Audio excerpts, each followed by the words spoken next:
bought this bungalow. It is It's our ours. So it is our. It is our bungalow as we have bought it.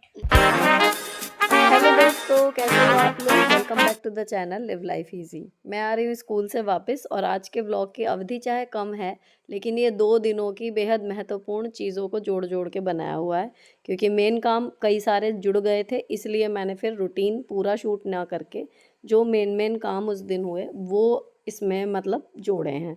तो अभी मैं जो last vlog में आपने देखा होगा कि मैं वेलवेट का कपड़ा लाई थी और टेलर के हम लोग गए बच्चों की ड्रेस की नाप देने के लिए, लेकिन शॉप नहीं खुली थी। तो अभी नंबर वगैरह अरेंज किया तो अब पता चला है कि खुल रहा है शॉप। तो फिर मैंने एक भी दिन वेस्ट नहीं किया, क्योंकि थोड़ा टाइम स्टिचिंग वगैरह में भी लगता है। और मैं आते ही स्कूल से मैंने इनको बोला कि अपने फुटवेयर वगैरह डालो और चलो। तो फिर यहाँ पर अभी इनकी जो है नाप दिलवा के, जो इनके पिंक वाले गाउन इन्होंने दिवाली में पहने थे ना, आई होप आप लोगों ने देखे होंगे, उस तरीके की ही ड्रेसेस सिलवाऊंगी, लेकिन थोड़ी सी लंबी हो गई हैं तो दूसरी सिलेगी। और आते टाइम जब बच्चे बाहर जाते हैं तो कुछ ना कुछ इन्हें अपनी शॉपिंग याद आ जाती है। तो ये पेंसिल का पैक आया है, कह रही थी कि पेंसिल ख़त्म हो गई है। आई सेड चलो, पढ़ाई की चीज़ है। और ये लेके फिर हम लोग जो हैं, सुई वगैरह मैंने 11 नंबर की पता की, लेकिन ख़त्म हो रही थी, नहीं मिली। नेक्स्ट टाइम जाऊंगी तब मिलेगी। और जी फिर हम आ गए घर। अब मैं इनको लगा के पढ़ाई में पहले भेजा है अंदर कि अपना बैग वगैरह खोलें, अब होमवर्क करेंगे। और टाइम अब थोड़ा ज़्यादा हो गया, आधा पौना घंटा मतलब एक्स्ट्रा लग गया वहाँ जाने के चक्कर में। और ये बने हैं जी राजमा चावल, तो ये लंच है। और लेट हो गई हूँ, लेकिन ये है कि थोड़ा बहुत जो भी खाऊंगी अब खा लूँगी, क्योंकि टिफ़िन मैं वैसे स्कूल में लेके ही जाती हूँ, लेकिन आके थोड़ा सा खाती हूँ। अब जो है जी चाय वगैरह मैं अपनी बना के इधर ही लाऊंगी, लेकिन उससे पहले जो है इन्हें पढ़ने के लिए पहले बैठा दिया, क्योंकि इनका कल टेस्ट है। तो मैं राजमा चावल खा चुकी थी और उसके बाद फिर मैंने अपनी चाय चढ़ा दी।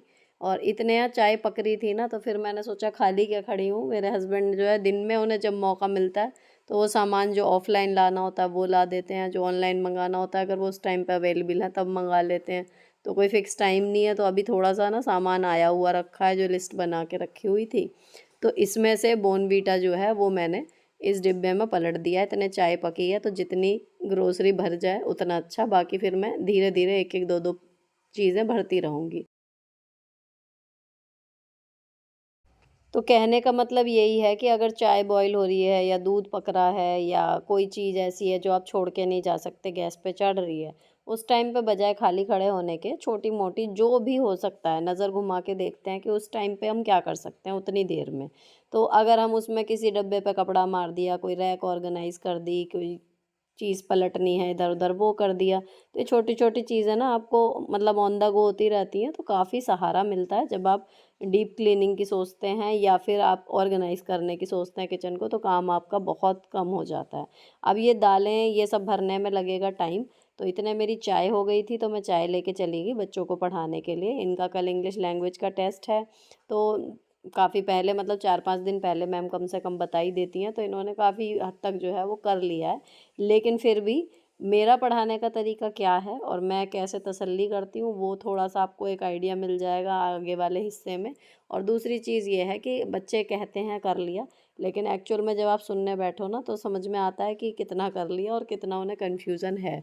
तो वही सब चीज़ें कन्फ्यूज़न दूर करने की इस टाइम पे प्रोसेस चल रही है। Dash are used with nouns to show that a person or thing is related to or belongs to another. ये यूज्ड होते हैं नाउन के साथ दिखाने के लिए कि एक पर्सन और थिंग जुड़े हुए हैं या रिलेटेड हैं दूसरे से। Possessive. ये रिलेटेड वाला जैसे वर्ड आएगा उसमें पॉजेसिव आ जाएगा। ठीक है जी, ये हो गया। Rewrite the given sentence without, ये वाली कराई नहीं मैम ने एक्सरसाइज 4। Exercise नहीं. The pen is not yours it's mine. तो इसमें हमें क्या करना, without changing the meaning using appropriate possessive adjective. हमें ना मतलब ये जो सेंटेंस है इसका मीनिंग नहीं बदलना, बस इसके ना वर्ड्स इधर उधर करने हैं। मतलब क्या बनाओगे इसका, that pen is not yours it's mine, बताओ। That pen is mine not yours.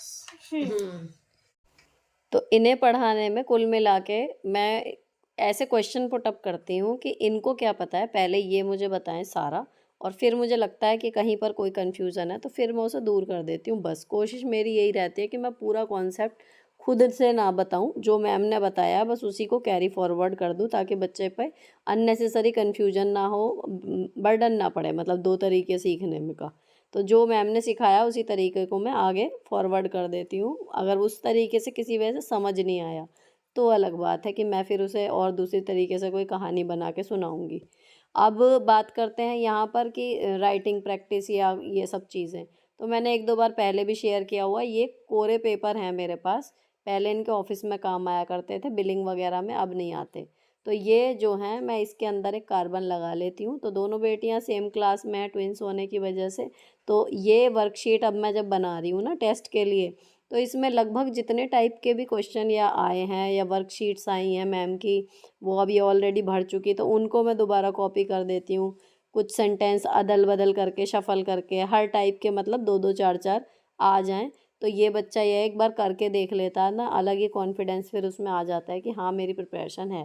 तो इस तरीके से एक बार में ही दोनों के लिए वर्कशीट बन जाती हैं, दो साइड से अच्छे खासे। इसमें एक तरफ मतलब क्वेश्चन 20 सेंटेंस जो है वो एक तरफ ही आ गए थे, तो काफ़ी सारा इसमें बन जाता है। तो एक बार की मेहनत तो है, लेकिन बच्चा लिखने में भी खुश रहता है कि हमें भरने को मिला है, खुद नहीं लिखना पड़ रहा।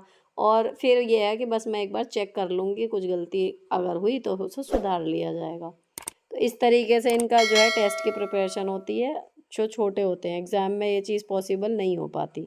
उसके बाद फिर मैं इन्हें शीट्स वगैरह दे के समझा के सारी चीज़, 1-1.25 घंटा फिर भी मुझे लग गया था क्योंकि 2 चैप्टर थे। अब ये सारी दालें जो हैं वो मैं भरती जा रही हूँ। अच्छा, ये दाल ना ख़त्म हो गई थी तो मैंने डिब्बे जो हैं सब अच्छे से पोंछ-पोंछ के रखे हुए थे। कोई एक आधी था जिसमें दाल बची हुई थी थोड़ी-सी, नहीं तो मैंने ये सारे डिब्बे जो हैं अच्छे से साफ़ करके रखे हुए थे। अब इनमें सिर्फ़ भर के मुझे वापस इनको अंदर लगाना है ड्रॉअर में। जो 2 चीज़ें ये मैंने अलग मँगाई हैं, एक तो ये सफ़ेद वाली मिर्च मँगाई है। इसको मतलब नज़र के लिए बताते हैं कि काफ़ी अच्छी होती है। मैं भी पहली बार ही बनाऊँगी इसको, जो दूध में मिला के पीने वाला मतलब पाउडर मेरा बनाने का इरादा है। तो नेक्स्ट व्लॉग में शायद आपको बता पाऊँ, अभी तो नहीं बन पाया मुझसे। और मंगाई है मैंने खसखस। तो ये 2 चीज़ें मंगाई हैं अलग सी, जो पहली बार मंगाई हैं। और यहाँ पर मैंने ये सौंफ के पैकेट, अभी सौंफ जिस कंटेनर में रखी हुई है इसमें सौंफ है, तो मैंने ये वापस यहीं रख दिया। अब बाकी की जितनी भी दालें मैंने भरी थी ना, ये सारे डिब्बे वापस ऐसे के ऐसे ही अरेंज कर रही हूँ जहाँ पर ये रखे रहते हैं। तो जो बड़े डिब्बे हैं वो थोड़े पीछे, और उसके बाद फिर मतलब थोड़ा-सा सीरीज़ में लगा देती हूँ, क्योंकि बॉर्नवीटा के डिब्बे हैं, लेकिन कोई भी चीज़ अगर ऑर्गेनाइज़ होके और एक सीरीज़ में लगती है ना, तो देखने में बुरी नहीं लगती, अच्छी लगती है। तो अच्छा काम कर रहे हैं, सही रहती हैं दालें वगैरह, तो मैंने इसमें अननेसेसरी चेंज नहीं किए डिब्बे। अब इसके बाद जो है शाम का खाना बनाने से पहले जो सुबह के और दोपहर के बर्तन हैं, हमारे लंच बॉक्सेस हैं तीनों के, ये सब चीज़ें मैं जो है बर्तन धो के रख दूँगी, तो मेरा काम जो है फिर डिनर का आसान हो जाएगा। अब डिनर में जो है राजमा रखा हुआ है थोड़ा-सा, और नाश्ते में मैंने मेथी आलू की सब्ज़ी बनाई थी वो रखी हुई है, तो केवल मुझे रोटियां सेकनी थी। तो रोटी सेक के हम लोगों ने टीवी वीवी देख लिया है, किचन साफ़ कर दिया है, और अब मैं जाऊंगी सोने के लिए। लेकिन उससे पहले फिर मैं देख रही हूँ कि इनका काम सारा निपट गया, सुनाने का भी, लिखने का भी। तो ये अपना जो है बैग कल के लिए लगा लें, और ये जो बिछाया हुआ है इन्होंने कालीन सा, ये भी हट जाएगा। अब चलते हैं नेक्स्ट डे की तरफ। अब जो दिन ख़त्म हुआ था उसमें मैंने कुछ काम सोचे हुए थे। मुझे मेन चावल, ओट्स ये सब पीस के रखने थे, लेकिन नहीं हो पाया क्योंकि टेलर के यहाँ का काम बढ़ गया, और 1-1.25 घंटा जो है इनको पढ़ाने में जो लगा, शीट्स वगैरह बनाई फिर उसके बाद, तो वो मेरा नहीं लगा मौका। अब वो मुझे आज निपटाने हैं। अब मैं स्कूल से आई हूँ तो गेट पे सबसे पहले घुसते ही हमें दिखा हमारा गीज़र। तो ये आ गया है बाथरूम के लिए इलेक्ट्रिक गीज़र, अब इसकी फ़िटिंग होगी और अंदर चलते हैं अब। मम्मी, आपके लिए छोटी सी खुशखबरी है। हम्म। मेरे इंग्लिश लिटरेचर के टेस्ट में 10 में से 9 आए हैं, हम्म। और आराध्य के भी। तो ये होता है ओरिजिनल स्कूल से आने के बाद का हाल। वहाँ के चैटर बॉक्सेस की बातें ख़त्म और यहाँ के चैटर बॉक्सेस स्टार्ट। कुछ अच्छी खबरें होती हैं कई बार, और कुछ गुस्सा दिलाने वाली भी होती हैं, लेकिन चलो पार्ट ऑफ लाइफ है। इनकी बातें सुनते सुनते मैं अपना काम करती जाती हूँ। तो ये शॉपिंग बैग जो हैं वो आए हैं, आज डिलीवरी हुई है इनकी। इनमें हैं फ्रेंड्स सुंदर सुंदर शनील की गर्म चादरें। जल्दी ही आपके साथ हॉल शेयर करूँगी, आपको बहुत अच्छी लगेंगी। और आरोही की जो है वो बॉटम वियर जो हैं वो छोटे होने लगे थे, तो इसकी ये ट्रैक पैंट और एक इसकी पूरी बाजू की कमीज़, ये सब चीज़ें नई आई हैं।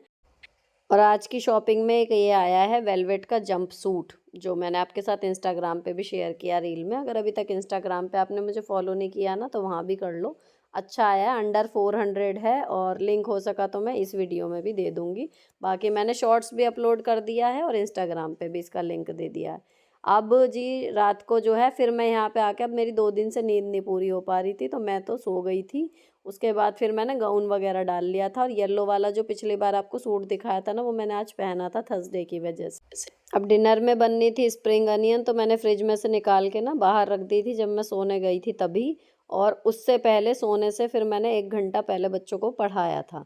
तो ये था कि फिर भी मेरे को आधा पौना घंटे की शाम की नींद जो है वो एक मिल गई है, क्योंकि मुझे रात में एडिटिंग के लिए भी जगना है। तो यही सब कैलकुलेट करके मैं सो गई थी। तो आज बर्तन वगैरह भी नहीं धुले हैं। अब मैं पहले डिनर बना लूँगी, उसके बाद फिर इकट्ठे जो है बर्तन सारे धो दूँगी। तो शेड्यूल जो है वो इसी हिसाब से अकॉर्डिंगली चेंज होता रहता है। कई लोगों को मेरी चिंता होती है, मैं मतलब बड़ी शुक्रगुजार हूँ उनके लिए जो मेरी चिंता करते हैं। लेकिन नींद का हिसाब ऐसा ही है कि जब मुझे लगता है कि नींद जमा हो रही है, या मुझे दर्द हो रहा है कहीं, या मुझसे नहीं हो पाएगा, तो फिर मैं सारे काम एक किनारे करके पहले रेस्ट ही करती हूँ।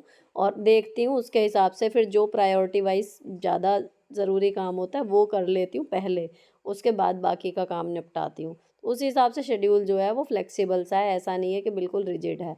तो अब बर्तन जो है वो कई बार से, मतलब अब मैं कोशिश यही करती हूँ कि दोपहर में धो दूँ, तो शाम को थोड़ा आसान रहता है। लेकिन अब मुझे लेटना था, तो बच्चों को पढ़ाना ज़रूरी है या बर्तन धोना, उसमें ऑब्वियसली बच्चों को पढ़ाना ज़रूरी लगा, क्योंकि कल इनका मैथ का टेस्ट है। तो फिर पहले मैंने इनको पढ़ाया, और उसके बाद फिर मैं अब शाम को जो है सारे बर्तन खाने के बाद जो है इकट्ठे धो लूँगी। अच्छा, स्प्रिंग अनियन की सब्ज़ी में यही है कि सिंपल सी काटी आलू के साथ, बेसिक मसाले, और जब ये सब कुछ गल जाएगा ना, हल्की सी लुटपुटी सी बनती है, गरम मसाला डाल के सब्ज़ी आपकी फ़ाइनल हो जाएगी।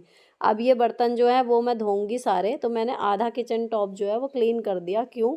क्योंकि ये जो चावल पीसने हैं, चावल बनाऊंगी मैं पीस के, इसका चावल का पाउडर, वो कुछ खाने की चीज़ों में भी काम आएगा, बाकी ये स्क्रब में काम आएगा। ओट्स पीसेंगे फेस पैक के लिए, और ये सौंफ जो है मोटी वाली लाए हैं थोड़ी सी, इसको दरदरी पीस के रखना है। तो ये पीसने का काम जो है वो अक्सर मेरे हस्बैंड ही मिक्सी वगैरह चला देते हैं। अगर मैं नहीं हूँ अवेलेबल, तो मैं बर्तन धो रही थी, तो ये इधर उधर अपना वॉक ही कर रहे थे लॉबी में, तो मैंने कहा इसे पीस दो अगर ऐसे ही टाइम है थोड़ा बहुत। तो बिग बॉस चल रहा है, उसकी कमेंट्री चल रही है, और ये अपना मिक्सी में पीस रहे हैं। यहाँ पर मैंने ट्राईपॉड पे फ़ोन लगा दिया था, और उधर मैं अपने बर्तनों में लग गई थी बर्तन धोने के लिए। बीच बीच में ये है कि मुझे चेक करना पड़ेगा, क्योंकि इन्हें कोई आइडिया नहीं था कितना बारीक पीसना है या क्या। तो वो चावल जो हैं वो 3-4 बार में जाके ढंग से अच्छे से बारीक हुए हैं। मतलब स्क्रब के लिए भी इतना नहीं कि बिल्कुल बहुत ही ज़्यादा हार्श हो जाए, तो इसलिए बारीक ही पिसवाया मैंने। और ओट्स जो थे वो एक ही बार में अच्छे से पाउडर बन गया था, बिल्कुल बढ़िया स्मूथ सा। और जी ओट्स के बाद हमने पीसी थी सौंफ, तो सौंफ भी मतलब एक बार में थोड़ी सी साबुत सी रह गई थी, तो मैंने 2 बार हल्का सा उसमें घुमवाया था। तो सौंफ का ये है कि करेले वगैरह में या जिस भी चीज़ में डलेगी, कचौड़ी के पिट्ठी में, तो उसमें हल्की दरदरी चाहिए होती है, तो वो ये सौंफ हमारी काम कर जाएगी। अब ये मेरा आज का जो था काम सोचा हुआ ही था, जो मुझे ड्राई फ्रूट का पाउडर बनाना है, वो रह गया है। कोई बात नहीं, जो आज नहीं हो पाया वो कल हो जाएगा। लेकिन टू डू लिस्ट अगर आपके दिमाग में और पेपर पे है, तो आपके काम देर सवेर नहीं होंगे, 2-3 दिन में मैक्सिमम वो निपट जाएंगे। यहाँ पर मैंने कर दी किचन क्लीन। इनको अभी कटोरियों में ही छोड़ा है, क्योंकि अभी कंटेनर का इनका मुझे थोड़ा जुगाड़ करना पड़ेगा, ईजिली अवेलेबल नहीं है छोटे छोटे 2 अलग। और ये ट्रे आप लोग, कई लोग पूछ रहे थे, तो ये लोकल मार्केट से है। जब मैं ड्राई फ्रूट्स के कंटेनर लाई थी, तो कंटेनर के साथ ये ट्रे सेट में थी, लेकिन ट्रे बहुत अच्छी थी तो मैंने रख ली। अब मैं करूँगी एडिटिंग, और आप देखिएगा कल ब्लॉग। और ब्लॉग जब देखिएगा तो कमेंट ज़रूर कीजिएगा, क्योंकि जो आनंद आपको मेरे ब्लॉग देख के आता है, वही आनंद मुझे आपके कमेंट देख कर आता है। तो ये ब्लॉग यहीं पर ख़त्म होता है। अच्छा लगा हो किसी भी वजह से, तो चैनल को सब्सक्राइब किए बिना मत जाना। मिलती हूँ आपसे नेक्स्ट वीडियो में। Till then bye bye, stay beautiful always.